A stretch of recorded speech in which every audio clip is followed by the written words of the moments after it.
नमस्कार, TCN news India में सभी दर्शकों का स्वागत है। आइए खबरों की शुरुआत करने से पहले एक नज़र डालते हैं कुछ दमदार खबरों पर। जनपद मुजफ्फरनगर में राष्ट्रीय लोकदल पार्टी के कार्यकर्ताओं ने थाने में तहरीर देकर सोशल मीडिया पर भड़काऊ भाषण, भारत रत्न चौधरी चरण सिंह पर आपत्तिजनक टिप्पणी, जातीय विभिन्न फैलाने, सामाजिक सौहार्द बिगाड़ने एवं आपराधिक धमकी देने के संबंध में प्राथमिकी दर्ज कराने हेतु प्रार्थना पत्र देकर पुलिस को रिपोर्ट दर्ज करने की मांग की है। तस्वीरें आप देख पा रहे हैं बुढ़ाना कोतवाली की तस्वीरें, जहां राष्ट्रीय लोकदल पार्टी की वरिष्ठ नेत्री अनुपमा चौधरी के नेतृत्व में कार्यकर्ता सुरेंद्र सहरावत, संयम पवार, रामचल राठी, कुणाल पवार, पुरुषोत्तम प्रधान चंदेड़ी, अमीर त्यागी, अब्दुल आदि दर्जनों भर कार्यकर्ताओं ने बुढ़ाना कोतवाली में पुलिस को प्रार्थना पत्र देकर सोशल मीडिया पर भड़काऊ भाषण, भारत रत्न चौधरी चरण सिंह पर आपत्तिजनक टिप्पणी करने के मामले में रिपोर्ट दर्ज कराने की मांग की है। आइए आपको सुनवाते हैं इस संबंध में राष्ट्रीय लोकदल पार्टी कार्यकर्ताओं ने क्या ज्यादा जानकारी दी। ये राजस्थान के नागौर का है। ये यहाँ पे जो सकोती टांडा में चौधरी सूरजमल जी की मूर्ति का अनावरण हुआ था, उसमें एक स्पीच दी गई, बहुत ही हमारे चौधरी चरण सिंह जी के बारे में अब शब्द बोले गए हैं। उसको लेकर जी, उसको लेकर आज हमने थाना बुढ़ाने में एक तहरीर दी है। क्या चाहते हैं आप? हम तो ये चाहते हैं हमें न्याय मिले, उसकी जल्द से जल्द गिरफ्तारी हो और उसे सजा मिले। ये पलसालिया नाम का एक व्यक्ति है राजस्थान का, इसने भारत रत्न स्वर्गीय चौधरी चरण सिंह के प्रति अपमानजनक शब्दों का प्रयोग किया है। उससे इस देश की जनता आहत है और हम लोग भी उससे आहत हो गए।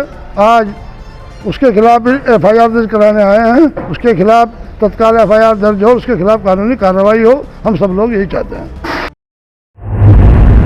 हमारे पूर्व प्रधानमंत्री जी के खिलाफ पलसानिया जी ने एक बयानबाजी की है, जिसको हम किसी भी हद पर बर्दाश्त नहीं करेंगे और उसके खिलाफ कानूनी कार्रवाई कराने के लिए आए हैं। सभी मिलकर उसके खिलाफ मुकदमा कायम किया जाए और उसको जेल भेजा जाए, इसलिए सभी इकट्ठे होकर आज थाने पर तहरीर दी है। थाने में एक कोई पलसानिया नाम का व्यक्ति है, उसने सकोती में स्वर्गीय चौधरी चरण सिंह भारत रत्न के प्रति अपमानजनक शब्दों का प्रयोग किया है, तो उसके बारे में उसके खिलाफ तहरीर देने आए हैं। और कार्रवाई नहीं होती तो उसे भी वैसे भी हम उसे उत्तर प्रदेश में तो घुसने ही नहीं देंगे अब, और इसीलिए हम आए हैं। उसके खिलाफ सख्त कार्रवाई होनी चाहिए। उनने भाईचारे को ठेस पहुंचाने का कार्य किया। थाने पहुंचे जी, एक राजस्थान का बताया जा रहा, अब से पहले तो मैंने सुना नहीं, उसने उसे देखा कौन है वो, जो हमारे नेता चौधरी चरण सिंह भारत रत्न के खिलाफ उन्होंने जो आपत्तिजनक टिप्पणी करी, वो चौधरी साहब के खिलाफ नहीं करी, वो पूरे किसान वर्ग, कमेरा, जितने मजदूर वर्ग हैं, सबके खिलाफ उसने आपत्तिजनक शब्द बोले गए। तो उन्हीं के खिलाफ यहाँ बुढ़ाना थाने में FIR दर्ज करवाना है और FIR दर्ज करवा के भी जाएंगे। अगर पुलिस ने रिपोर्ट दर्ज नहीं करी तो अगला कदम क्या होगा? अगला पहली तो बात, पुलिस की हिम्मत नहीं है जो दर्ज नहीं करने, क्यों नहीं करने की? जब उसने गलत काम कर रखा, गलत शब्द बोल रखे, तो मुकदमा तो दर्ज होगा। नहीं होगा तो थाने का जबरदस्त घेराव कराया जाएगा और इस पर कार्रवाई करवाई जाएगी। और अभी मेरे चाचा जी ने बोला कि उत्तर प्रदेश में तो उसे घुसने भी नहीं देने के कहीं हम।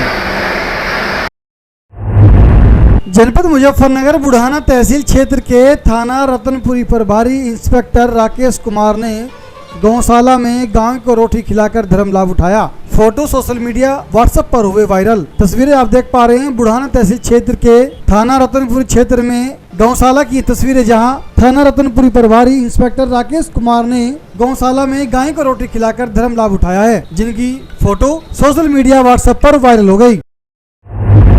जनपद मुजफ्फरनगर के थाना शाहपुर में भी सोशल मीडिया पर भड़काऊ भाषण, भारत रत्न चौधरी चरण सिंह पर आपत्तिजनक टिप्पणी, जातीय वैमनस्य फैलाने, सामाजिक सौहार्द बिगाड़ने एवं आपराधिक धमकी देने के संबंध में समाज सेवी लोगों ने रिपोर्ट दर्ज कराने की मांग करते हुए प्रार्थना पत्र दिया, जिनमें शहीद अहमद, संदीप सिंह, उपेंद्र चौधरी, बालेंद्र, रोहतास, ऋषिपाल, जितेंद्र बालियान, गांव सोरम, धर्मेंद्र, विजेंद्र, सिट्टू बालियान, करमवीर, आसिफ सलमानी, सभासद नगर पंचायत शाहपुर आदि लोगों ने प्रार्थना पत्र देकर मामले में रिपोर्ट दर्ज कराने की मांग की है।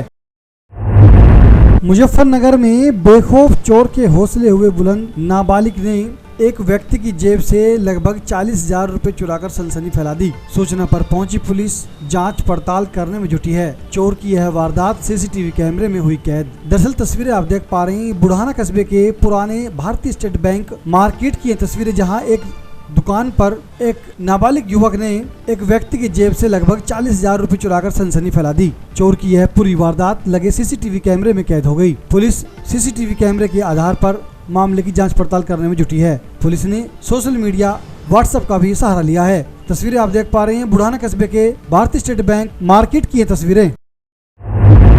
जनपद मुजफ्फरनगर की शाहपुर पुलिस ने 3 वांछितों को गिरफ्तार कर न्यायालय में पेश किया। तस्वीरें आप देख पा रहे हैं बुढ़ाना तहसील क्षेत्र के थाना शाहपुर की तस्वीरें, जहां थाना शाहपुर प्रभारी गजेंद्र सिंह के नेतृत्व में पुलिस टीम ने फैसल पुत्र जुबैर निवासी ग्राम तावली, मोहसिन उर्फ मोइन पुत्र इमदादुल्ला निवासी ग्राम तावली, शौकीन पुत्र पीरू निवासी ग्राम निर्माणा थाना शाहपुर यानी तीनों वांछितों को पुलिस ने गिरफ्तार कर न्यायालय में पेश किया है।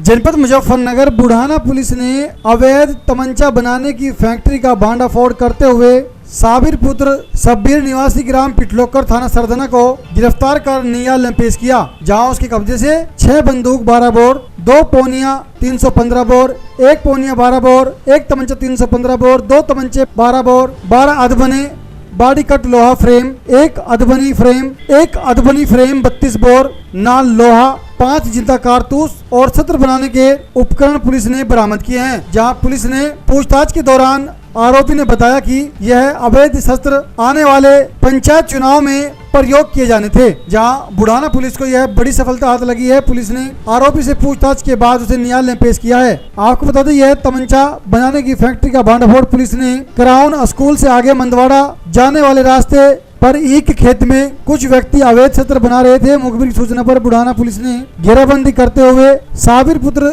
शब्बीर निवासी ग्राम पिटलोकर को गिरफ्तार कर लिया। पुलिस ने पूछताछ के बाद न्यायालय में पेश किया है। आइए आपको सुनवाते हैं इस संबंध में एसएसपी मुजफ्फरनगर क्या ज्यादा जानकारी दी है, आप भी जानिए। देखिए, बुढ़ाना पुलिस को एक टिप ऑफ मिलता है कि एक शाबिर नाम का बदमाश जो कि सरदना मेरठ का रहने वाला है और गन्ने के खेत में अस्थायी रूप से एक निवास बना करके उसमें जो है असलहे बनाने का काम करता है और पंचायत चुनाव के परिदृश्य में वो लोगों के मांगने पर वो इस तरह का काम कर रहा है और मनचाहे दाम पर उसे बेच रहा है। इस प्रकार से एक टिप ऑफ के आधार पर जब हमारी पुलिस सक्रिय होती है, आदित्य SPRA के नेतृत्व में तथा उस क्या कहते हैं CO बुढ़ाना तथा इंस्पेक्टर बुढ़ाना तथा उनकी टीम द्वारा जब इस पर एक्टिवेट होकर काम किया जाता है तो पुलिस उसको पकड़ती है और पुलिस जब पकड़ती है तो उसके पास से 6 बंदूक 12 बोर, 2 पोनिया 315 बोर, 1 पोनिया 12 बोर, 1 तमंचा 315 बोर, 2 तमंचे 12 बोर, अधबने बॉडी बट लोहा फ्रेम, अधबनी जो है बॉडी फ्रेम 12 बोर, अधबनी बॉडी फ्रेम 32 बोर, नाल लोहा सहित और 5 जिंदा कारतूस। साथ ही साथ जो शस्त्र बनाने की जो इक्विपमेंट्स होते हैं उनमें सिकंजा, ड्रिल मशीन, हथौड़ी, रेती, ग्राइंडर, स्प्रिंग 5 इत्यादि बरामद होते हैं, जिसके आधार पर 147/26 5/25 आर्म्स एक्ट का मुकदमा बुढ़ाना में दर्ज किया जाता है। पूछताछ से वो स्वीकार करता है कि अंतर राज्य गैंग है और अंतर जनपदीय कार्य तो करता ही करता है, अंतर राज्य गैंग है। ये हरिद्वार से लेकर दिल्ली में भी इसके तमाम असलहे, फरीदाबाद वगैरह में भी सप्लाई करता है ये। और पूछताछ स्वीकार किया इसने कि इसने हरिद्वार, बागपत, मेरठ, इवन अमरोहा, मुरादाबाद तक सप्लाई करता है और सहारनपुर, मुजफ्फरनगर के तमाम एरियाज़ में। तो इस प्रकार से ये और इसका जो आपराधिक इतिहास है 10 आपराधिक इतिहास है। इसमें 5 बार फैक्ट्री जो पकड़ी जाती है उसमें जेल जा चुका है 2011 से लेकर अब तक। तो इस प्रकार से एक साथी बदमाश है ये और नियमानुसार उसको उचित कार्रवाई करते हुए जेल भेजने की कार्रवाई सुनिश्चित की जा रही है। और ये भी पूछताछ स्वीकार करता है ये कि जैसा ये जिस क्वालिटी का ये असलहा बनाता है उस क्वालिटी का असलहा जो है ये कभी 25,000 में, कभी 50,000 में, कभी 15,000 में या 5,000 10,000 में भी उसी हिसाब से बेचता है। और इस प्रकार से अब तक 25 से 30 असलहे ये इधर जेल से छूटने के बाद इसने बेचा था और टिप ऑफ के आधार पकड़े जाने पर नियमानुसार कार्रवाई करते हुए जेल भेजने की कार्रवाई सुनिश्चित की जा रही है। साथ ही साथ मैं आपको बता दूं कि ये पुलिस टीम को इसके लिए 20,000 रुपये का इनाम भी मेरी तरफ से स्वीकृत किया जा रहा है। सर कहाँ पे इस्तेमाल करने थे, कहाँ किसके लिए भेज रहे हैं? ये जो जैसा कि मैंने शुरू में ही बताया कि प्रधानी के इलेक्शन में कुछ लोगों की मांग थी और इस प्रकार से ये जैसा कि पूछताछ स्वीकार किया है और कुछ लोगों के नाम भी प्रकाश इसमें आए हैं, यद्यपि ये नाम जानबूझ के भी एक्सपोज नहीं किया जा रहा है। 2 साथी और भी हैं जो कि इनके सहयोग करते हैं, उनके नाम भी प्रकाश में आ चुके हैं, उन पर विधिक कार्रवाई सुनिश्चित की जा रही है। आज के इस अंक में इतना ही। मिलते हैं अगले अंक में कुछ और खबरों के साथ। तब तक देखते रहिए TCN न्यूज़ इंडिया। नमस्कार।